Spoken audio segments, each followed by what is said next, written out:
Asli, jujur, gue mau bilang kalau gue nggak sanggup nonton film ini sampai habis. Dan gue mau bahas alasan kenapa gue nggak sanggup nonton film ini. Film ini berjudul Sand and Castle, rilis tahun 2025 di Netflix. Ini produksi Netflix ya. Ini film Lebanon, Timur Tengah. Yang gue harap tuh, ekspektasi gue ketika gue nonton film dari Lebanon, maksudnya dari Timur Tengah,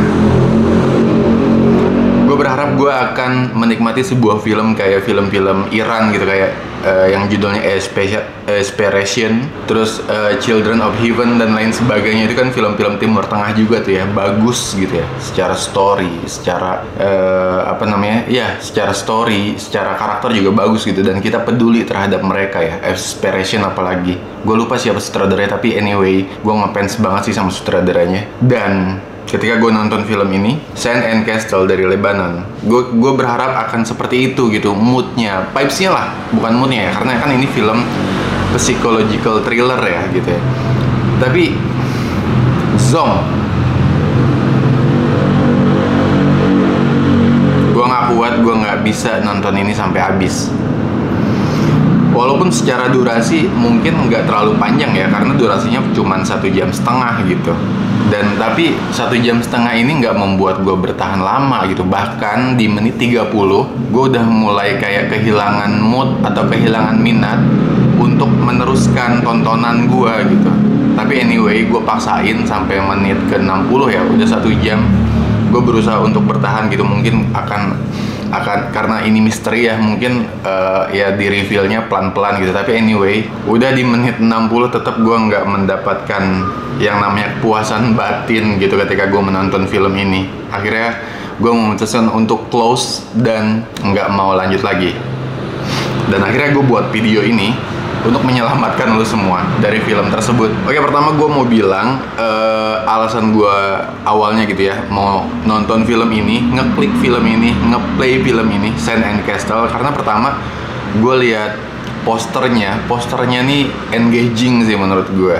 Jadi ada keluarga, ayah, ibu dengan 2 orang anaknya, kakak beradik ya, laki-laki dan perempuan.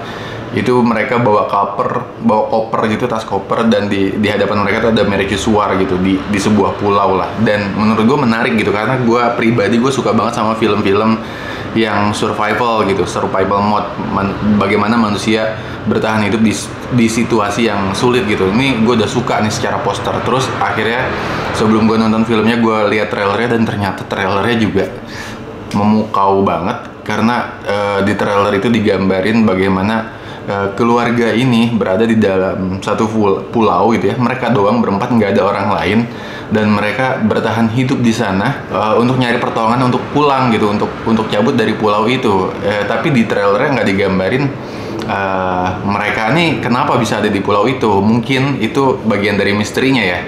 Nah, untuk tahu kenapa mereka ada di pulau itu, kan gue harus nonton filmnya dong, iya kan?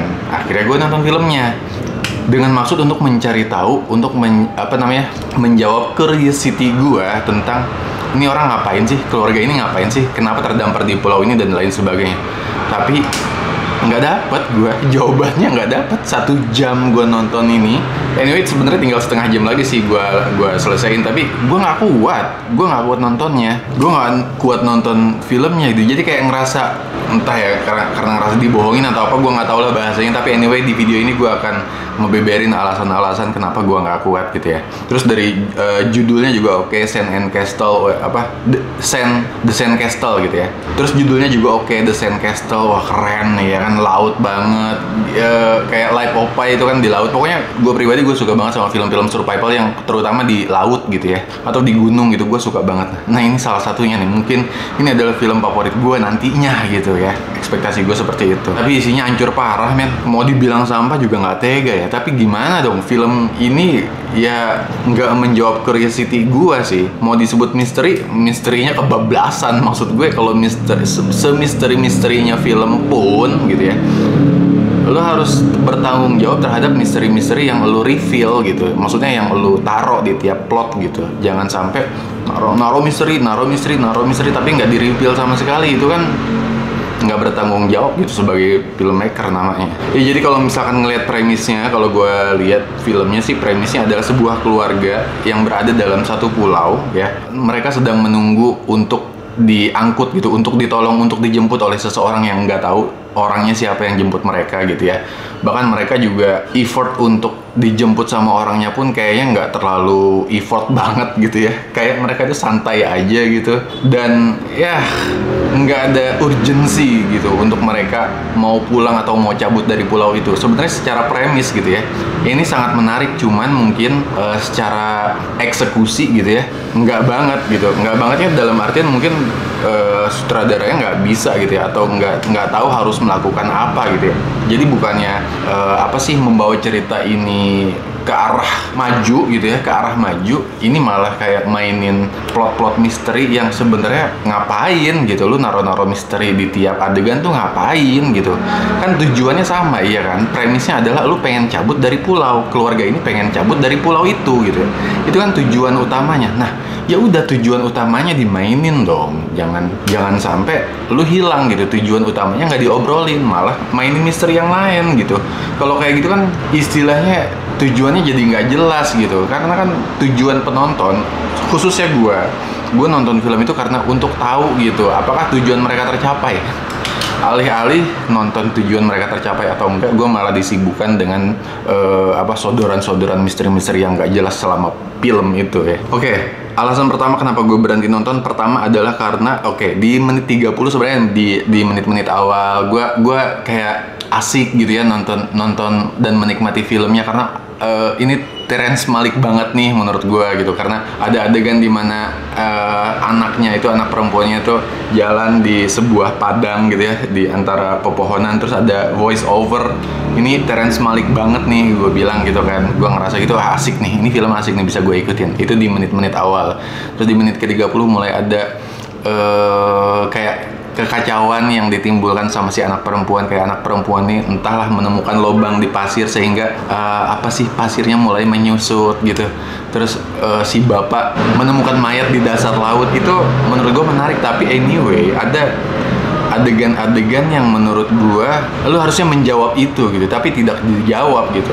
Kayak misalkan siapa mayat perempuan itu, terus itu pasir itu kenapa bisa kehisap ke dalam dan lain sebagainya gitu. Karena kelamaan mungkin ya, karena kelamaan nge-revealnya misteri-misteri itu, atau bisa jadi karena terlalu banyak, too much menurut gue, misteri-misteri yang ditaruh di tiap adegan itu ya. Tiap berapa menit sekali ada plot misteri tanpa dijawab sama sekali gitu ya. Bahkan ada adegan anak kecil, si anaknya itu ngikutin bayangan, ternyata bayangannya hilang.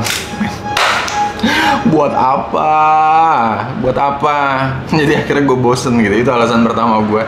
Terlalu banyak misteri yang tidak dipecahkan gitu ya. Gue nggak tahu kalau dipecahkannya di ujung, terserah lu mau nonton apa enggak. Karakternya nggak menarik, entah ibunya, entah bapaknya, entah anaknya, dua orang anaknya ini ya. Menurut gue nggak menarik. Sebenarnya ada kemungkinan si anak perempuan, si anak laki-lakinya ini, si kakaknya nih ya, ini menurut gue karakter yang menarik gitu, karena dia rebel dan dia kayak udah hopeless gitu bahwa dia nggak bisa cabut dari pulau itu, sementara keluarga lainnya masih percaya bahwa mereka bisa cabut dari pulau ini. Sebenarnya karakternya menarik, tapi karena karakter lainnya tidak menarik, akhirnya si karakter anak cowok ini jadi ikutan kayak enggak ini. Jadi kayak kepedulian gue terhadap karakter si cowok ini akhirnya jadi kayak kurang juga gitu. Karena ya nggak bisa dipungkiri ya, harusnya semua karakter tuh ya nggak cuman menarik dari satu karakter aja, tapi semua karakter juga harus menarik sehingga bisa engaging ke penonton gitu, bisa kayak nge-hold penonton untuk terus nonton.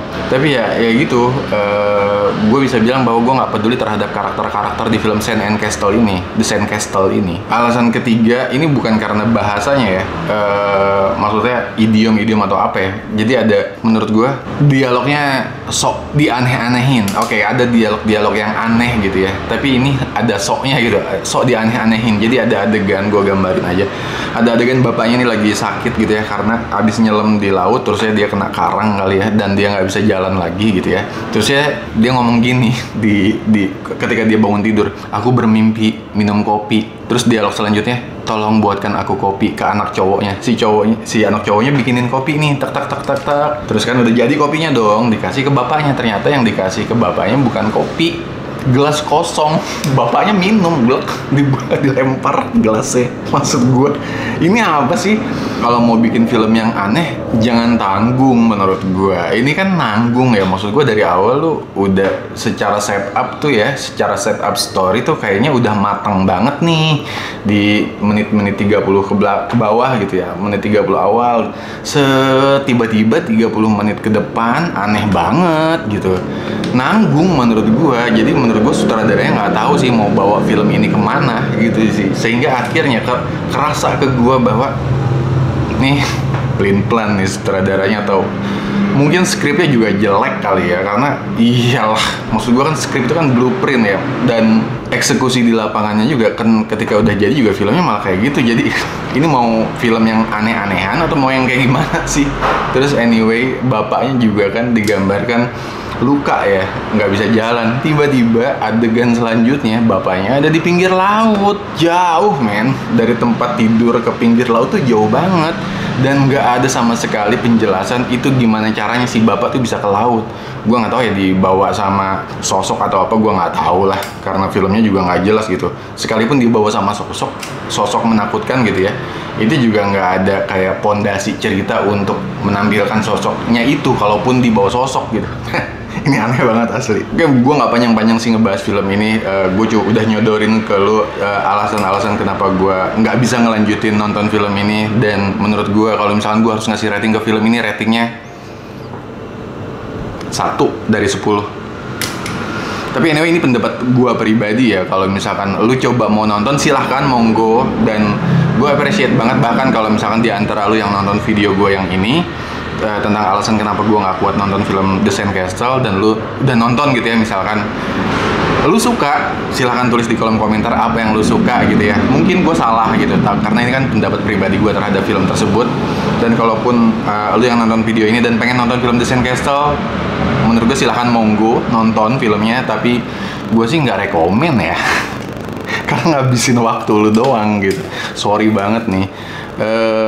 Nggak jahat sih sebenarnya, mungkin jahat ya, tapi anyway, maksud gue lu kalau mau bikin film, ayo dong. Kita kan ketika kita nonton film, kita kan mencurahkan waktu kita selama 2 jam, selama 1,5 jam gitu untuk menonton karya lu. Sementara kalau karya lu tidak bisa dinikmati, sayang dong waktu yang kita habiskan, yang kita luangkan untuk menonton karya lu. Iya dong. Jadi sebenarnya sih harus win-win sih. Lu harus bikin karya yang bagus sebagai filmmaker, kita juga ikhlas gitu meluangkan waktu kita yang 1,5 jam atau sampai 2 jam bahkan gitu ya untuk menonton karya lu gitu. Kalau nggak bagus filmnya, aneh, nggak jelas, sampah gitu ya, ya kasihan ke kitanya dong, kasihan ke penontonnya dong gitu. Jadi itu sih yang pengen gue bilang sih kalau semua. Jadi gue nggak rekomen sih film ini ya, nggak rekomen untuk lo tonton. Tapi anyway, kalau misalkan lo mau nonton, mungkin ada nih film sejenis, nggak sejenis banget sih, maksudnya filmnya juga bisa dibilang psikologi kali ya, atau spiritual atau apalah, drama lah. Ada film yang judulnya Swiss Army Man. Ini filmnya juga aneh, super aneh menurut gue. Tapi gue suka film Swiss Army Man tuh, yang mainnya salah satu yang mainnya tuh yang main jadi Harry Potter lah sih itu kan, Daniel Radcliffe sama siapa ya gue lupa lah, satu lagi itu juga populer juga, aktor populer. Tapi anyway, Swiss Army Man tuh kalau lu mau nonton ya, jangan nonton The Sandcastle. Maksud gue kalau lu mau nonton yang aneh-aneh, gak usah lah The Sandcastle. Tapi kalau lu mau coba, silahkan, monggo ya. Ini pendapat pribadi gue. Tapi kalau lu mau nonton yang super aneh dan lu mungkin akan terpuaskan gitu ya dengan film itu, Swiss Army Man, gue setuju banget kalau lu mau nonton. Dan menurut gue itu aneh yang memuaskan gitu. Oke, mungkin segitu aja video dari gue. Tolong bantu gue, dukung gue dengan cara mensubscribe channel ini. Sampai jumpa di video berikutnya. Thank you.